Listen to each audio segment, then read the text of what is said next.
Polícia Federal prende ex-governador do Tocantins, Marcelo Miranda. Marcelo Miranda é acusado de participar de um esquema de corrupção, com fraude em licitações e desvio de recursos públicos. Operação combate facção responsável por ataques no Ceará. Crédito consignado. Como aposentados podem se proteger de golpes? Se eles estão ligando e ofertando isso com frequência, ele já pode ficar esperto, que alguma coisa ele tem. E ainda, Augusto Aras toma posse como Procurador-Geral da República.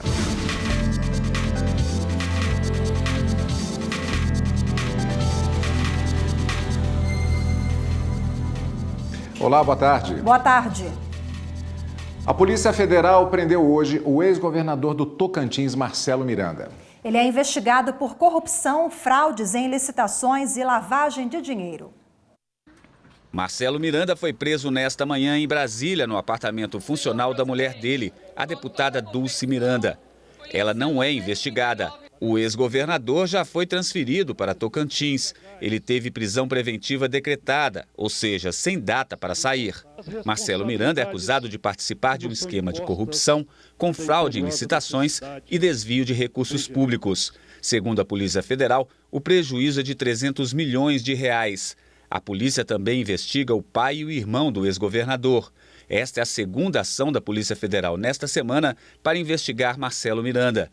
Nesta quarta-feira, os policiais prenderam um casal suspeito de ser laranja do ex-governador para registro de veículos e imóveis.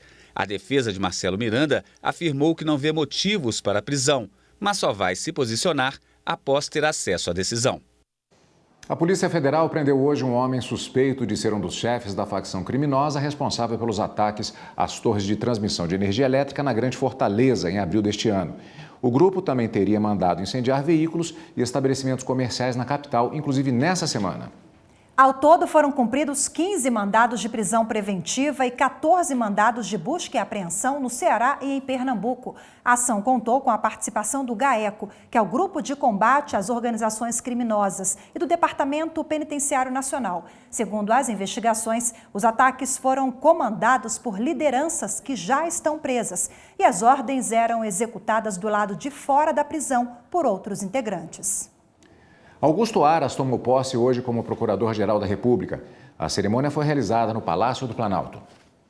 A nomeação de Augusto Aras como Procurador-Geral da República foi publicada no Diário Oficial da União na noite de ontem, depois da aprovação dele na sabatina da CCJ e no plenário do Senado, onde teve 68 votos a favor em votação secreta. O novo PGR falou das atribuições e temas que fazem parte do cargo, como Amazônia, Lava Jato, abuso de autoridade, meio ambiente, entre outros, e garantiu que não faltará independência em sua atuação.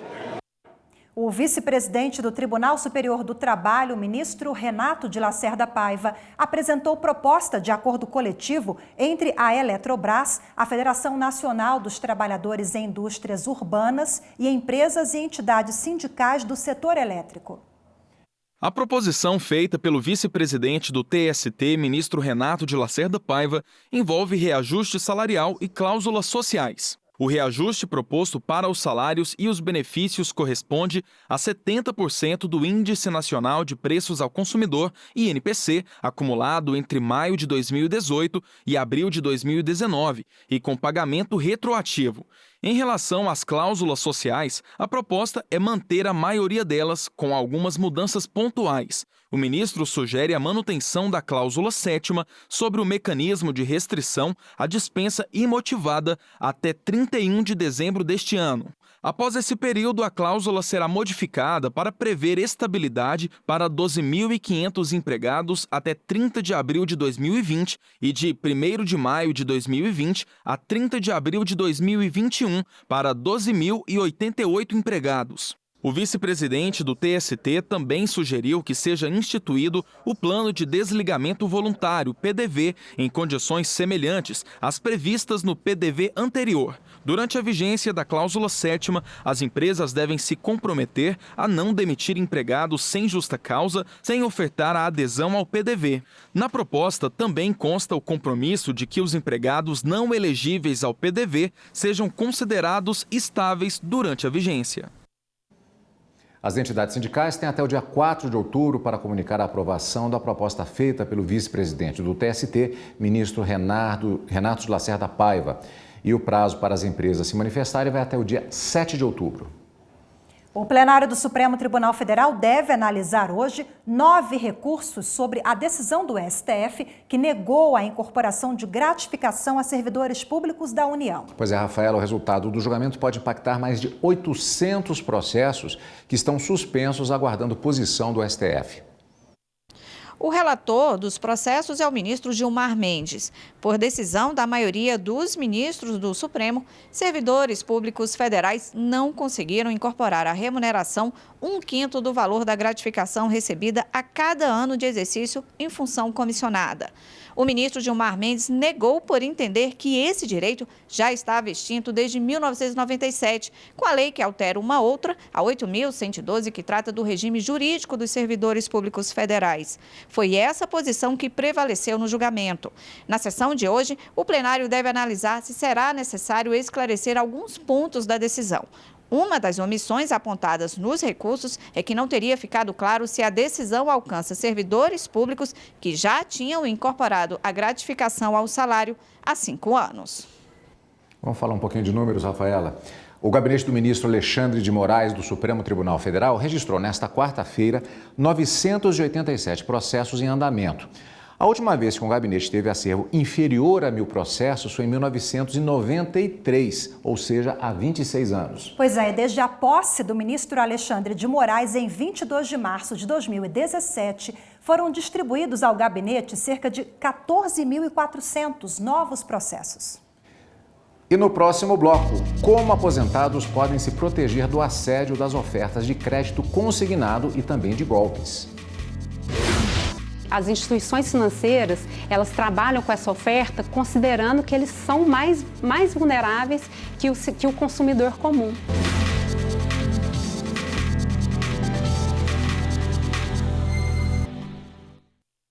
A Justiça da Paraíba realiza o segundo mutirão de conciliação. O objetivo é resolver mais de 150 processos até o fim deste mês.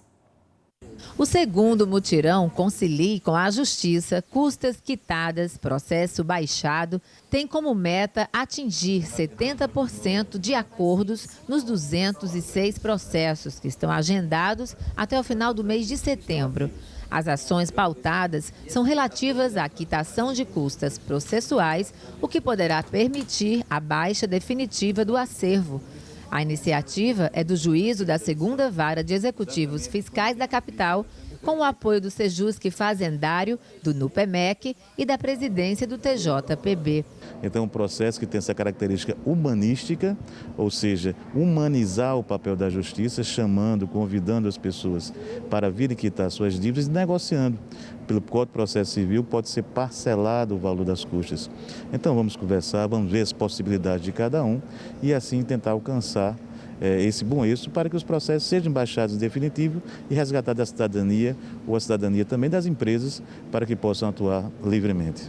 Todas as energias foram carreadas para resolver esses processos da Vara de Executivo Fiscal. Esse é o nosso objetivo e é isso que nós pretendemos, inclusive, expandir da Vara de Executivo Fiscal para todas as varas do Estado em que tem custas processuais não recolhidas. Trazer para o Sejusc Fazendário, cada um de sua comarca, e tentar resolver através de conciliação. Empresas de crédito consignado estão sempre de olho no cidadão que está prestes a se aposentar. Elas veem nesses futuros aposentados oportunidades de fechar negócios. O problema é que muitas vezes não existe oferta, e sim golpe. Em abril deste ano, o INSS editou uma resolução para proteger os aposentados. Mas mesmo assim, ainda tem muita gente que cai na conversa de falsários. Márcio entrou com o pedido de aposentadoria e esperava receber a correspondência com a resposta. E antes da carta chegar, o telefone tocou. Falou que era da financeira e que tinha sido aprovada a minha aposentadoria, e ela falou até o valor quanto que eu ia receber. A Previdência Social afirma desconhecer como os contatos chegam às financeiras. Muitas vezes os golpes acontecem dentro de casa. O aposentado passa o cartão e a senha para um parente que acaba se aproveitando da oferta de dinheiro fácil. O que a gente orienta bastante é evitar passar cartão de recebimento de benefícios, seus cartões, a senha para terceiro, até para parente mesmo. Caso a vítima não reconheça algum valor descontado do benefício, deve procurar os órgãos responsáveis. Chegando no INSS, ele vai solicitar um histórico dos consignados. Nesse histórico vai sair toda a relação de empréstimos consignados e de outros descontos. Se por um acaso tiver algum desconto referente a empréstimo bancário que ele desconhece, aí de posse desse documento ele vai procurar a Defensoria Pública. Além do vazamento dos dados, há também o assédio. Meu celular tem 68 ligações. Eu recebi de folder na minha casa, tem o endereço da minha casa. Lá em casa deve ter mais uns 30 folders de financeiras oferecendo dinheiro. Aqui no meu telefone direto do meu trabalho, eu devia ter recebido para mais de 50 ligações. A oferta é tentadora porque o empréstimo consignado tem juros mais baixos. O pagamento das parcelas sai direto do INSS, sem passar pelas mãos do aposentado. O problema é que a facilidade para conseguir os dados e localizar os aposentados também abre espaço para a aplicação de golpes, como tentaram fazer com o Márcio. Ela falou que eu teria lá R$150 mil. Ela mandaria um boleto de R$2.800 para eu pagar esse boleto.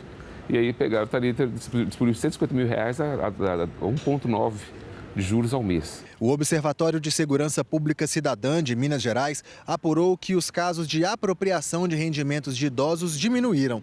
Pouco, mas diminuíram. Foram 274 casos registrados em 2017 contra 266 no ano seguinte.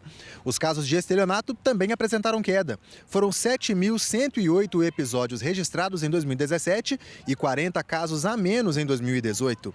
Os números parecem estar regredindo, mas o assédio aos aposentados continua em alta. As instituições financeiras, elas trabalham com essa oferta considerando que eles são mais vulneráveis que o consumidor comum. Para tentar coibir o assédio e os golpes, entrou em vigor em abril de 2019 a Instrução Normativa número 100 do INSS. O texto determina um bloqueio de empréstimos para os recém-aposentados. Se ele quiser fazer um empréstimo, terá que ser depois de 90 dias. Em 180 dias dessa concessão, a instituição não poderá fazer nenhum marketing em cima desse beneficiário. Então, são limitações, são restrições que ela ajuda a inibir essa prática. E, claro, é bom ligar o desconfiômetro. Quando a coisa é muito boa, a gente que tem que correr atrás. Se eles estão ligando e ofertando isso com frequência, ele já pode ficar esperto, que alguma coisa ele tem.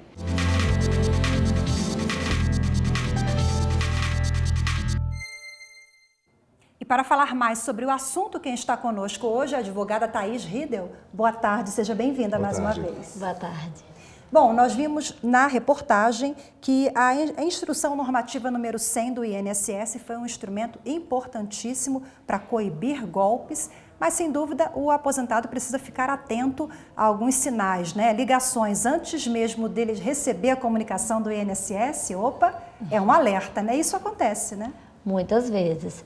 Esse é um tema muito delicado. O crédito consignado tem tido ali uma ampliação muito grande. O último dado que eu vi no Banco Central aumentou 562% nos últimos 12 anos e tem tido, infelizmente, fraudes nesse processo. Situações específicas, como você mencionou, em que a pessoa nem sabe ainda que foi aposentada e já tem uma ligação da instituição financeira. Então, há um assédio muito grande dos aposentados e dos pensionistas, que é considerado um grupo mais vulnerável, né? E, nesse sentido, essa Instrução Normativa número 100 tenta minimizar essa situação, mas, obviamente, ainda há espaço para fraudadores, de modo que as pessoas devem estar atentas, como foi dito na reportagem, né, do que é oferecido, porque Há uma situação regular, que são instituições financeiras que são credenciadas a um acordo, um convênio com o INSS, que podem fazer isso. E também existem os fraudadores. Então, buscar ver a origem, não é? Se é realmente uma instituição oficial. Existe um banco de dados para que o aposentado tenha acesso a essa empresa, se ela está ali no rol ou não? Na verdade, a instrução normativa agora ela tenta trazer um mecanismo mais oficial, que seja feito esse convênio online, num modelo de credenciamento específico, não é? Então, tentar sempre, primeiro, conhecer as regras, entender que tem limites nesse consignado, não é? O prazo para não haver um superendividamento, ou seja, se está dentro do mercado aquilo que está sendo sugerido e principalmente se aquele corretor ou se aquilo está realmente condizendo com o que está ali oficialmente na instituição financeira. Doutor, algumas coisas são imorais, outras são questionáveis de diversas formas, mas não necessariamente ilegais. O assédio em si, aliás, isso lembra um pouco aquela situação do agente funerário que já liga no hospital porque já teve uma informação de que você teve um parente que faleceu. É extremamente desagradável, mas não necessariamente legal. O assédio, nesse caso, ele já caracteriza uma ilegalidade ou isso apenas é um motivo de irritação?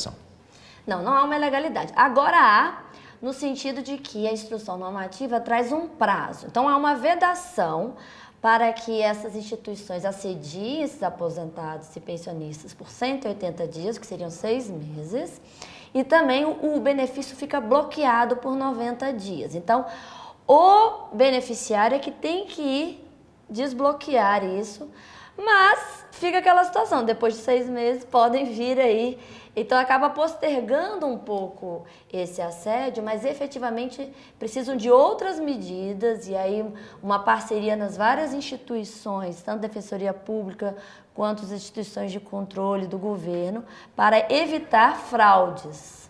A senhora falou há pouco sobre o superendividamento que infelizmente é muito comum entre os aposentados. Existe um limite de 30%, mas muitas vezes na prática a gente acaba vendo aposentados que comprometem todo o salário. Por que isso acontece? Esse limite não é respeitado? Isso é uma atuação irregular das empresas? Quem regulamenta? O INSS é quem faz esse mecanismo, essa operação, né? A verdade, a partir do momento que há um convênio da instituição financeira com o INSS, ele operacionaliza isso. Então, há uma vedação, ali o limite é 30%, se for crédito consignado, né, cartão de crédito pode ser mais 5%, não é? Então, a princípio estaria ali limitado nesse percentual e tem 2 aspectos que o aposentado e o pensionista tem que saber, que tem esse limite para ele se programar e se organizar. E também tem o prazo máximo 72 meses, porque às vezes você está falando ali do que eu estou me comprometendo mensalmente e também em quanto tempo.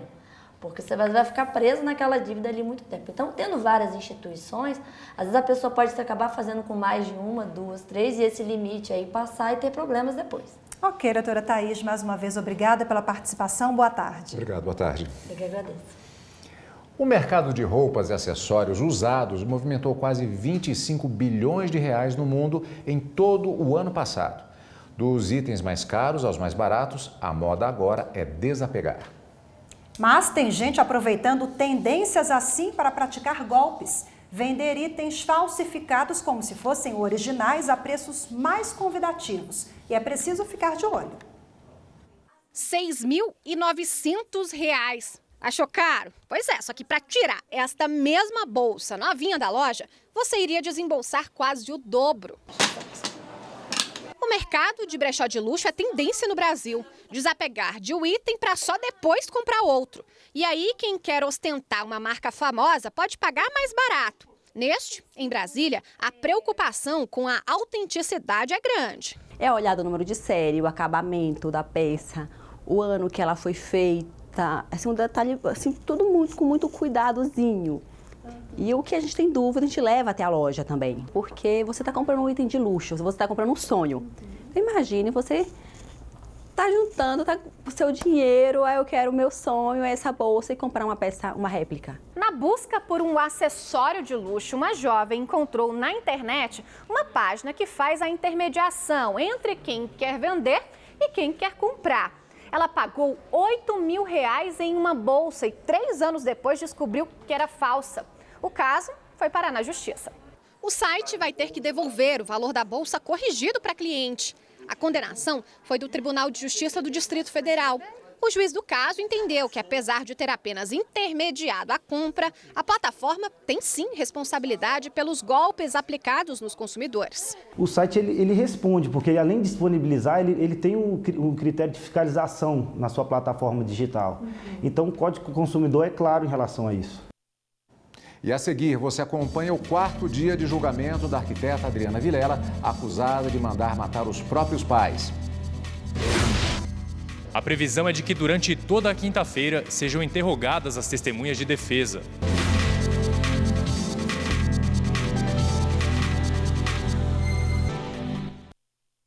A terceira sessão do Superior Tribunal de Justiça rejeitou por 5 votos a 2 a reabertura do processo criminal sobre o atentado à bomba no Rio Centro em 1981.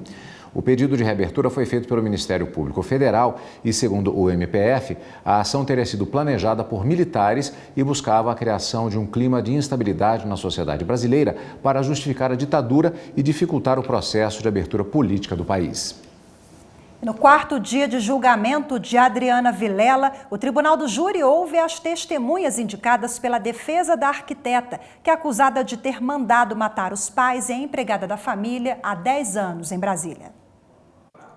O primeiro a ser interrogado nesta quinta-feira foi o ex-cunhado de Adriana. Enio Esteves mora no interior de São Paulo e disse que mesmo após a morte do irmão, em 1983, manteve contato com a acusada e a filha dela, Carolina.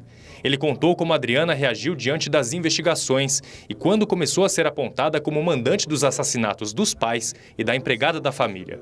O ex-cunhado da acusada também afirmou que Adriana não tem dependência de drogas e álcool. Outra testemunha ouvida neste 4º dia de julgamentos foi um advogado da cidade de Montalvânia, município mineiro onde pessoas envolvidas no crime foram presas. Ele disse que, ao ser perguntado se o crime tinha sido encomendado, um dos condenados negou que tivesse sido contratado para matar o casal Vilela e a empregada da família e que tudo se tratou de um latrocínio, um roubo seguido de morte. Ele falava que ele foi convidado para participar desse crime. Superior Tribunal de Justiça premia vencedores do primeiro concurso de artigos científicos. O evento faz parte das comemorações dos 30 anos do tribunal. Quase 200 trabalhos foram inscritos no concurso, que teve como tema principal a justiça cidadã, dividido em 4 eixos temáticos: futuro da justiça no Brasil, democratização da justiça, eficiência da justiça e educação para a justiça. Os 3 melhores artigos de cada eixo foram premiados, sendo R$ 6.000 para o primeiro colocado, R$ 3.000 para o segundo e R$ 1.000 para o terceiro. Além dos prêmios, os trabalhos selecionados serão publicados na revista científica STJ, que estará disponível na rede de bibliotecas digitais jurídicas, a BDJUR. Eu me encontro muito feliz aqui de entregar o prêmio às pessoas nas mais diversas categorias, mas contribuindo nos 30 anos por uma justiça cidadã com muita efetividade, mas sobretudo dando direito a cada um ao seu dono, no princípio de que justiça é a relação em busca das melhores qualidades de vida na defesa do homem. O concurso foi organizado pela Escola Corporativa do STJ em comemoração aos 30 anos da Corte. Os trabalhos foram avaliados por uma comissão julgadora, sendo que cada um passou pela análise de 2 avaliadores. Por ser a primeira experiência nossa com o primeiro concurso de artigos, surpreendeu o número de inscritos, Nós tivemos até que recompor a comissão de avaliação para ter mais integrantes para poder ajudar a avaliar os trabalhos, Então a gente tem como um sucesso esse primeiro concurso de artigos. O concurso foi aberto ao público e puderam participar graduados em diversas áreas de formação. Marco Antônio Praz é juiz de direito na comarca de São Borja, no Rio Grande do Sul, e venceu em primeiro lugar o eixo temático Educação para a Justiça, com o artigo Teoria dos Deveres Fundamentais. Eu busquei fazer um recorte sobre o dever fundamental de educação e os contributos desse dever para o desenvolvimento da cidadania e da democracia em comemoração ao aniversário de 30 anos do Tribunal da Cidadania. Na categoria Democratização da Justiça, o artigo premiado foi Acesso à Justiça, Doenças Raras e as Fronteiras no Uso de Evidências Científicas. O trabalho foi escrito pela servidora do STJ, Andréia Góes, em parceria com outros 3 colegas. A gente trabalha com doenças raras e a gente queria mostrar exatamente para o judiciário que precisa de um novo olhar, que precisa analisar com muito mais delicadeza e muito mais afetuosidade, inclusive, para que o doente raro não seja excluído da sociedade, como vem sendo. A TV Justiça exibe hoje, a partir das 8h30 da noite, o documentário O Silêncio dos Homens. O filme aborda a questão de gênero e os dilemas da masculinidade. Essa será a primeira vez que uma TV estatal vai reproduzir a obra.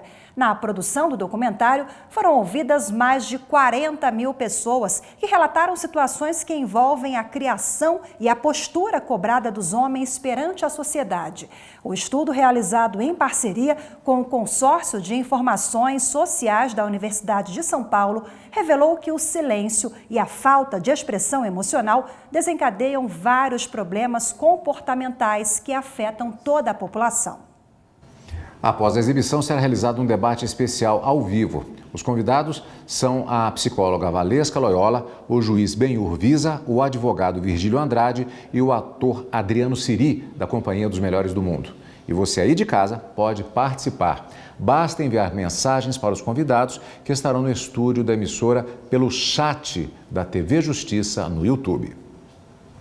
E a gente fica por aqui. Muito obrigada pela sua companhia. Uma boa tarde. Até amanhã. E fique agora com o programa Papo Cidadão. E em seguida, o Direto do Plenário comigo e Karina Zucolotto. Até mais tarde.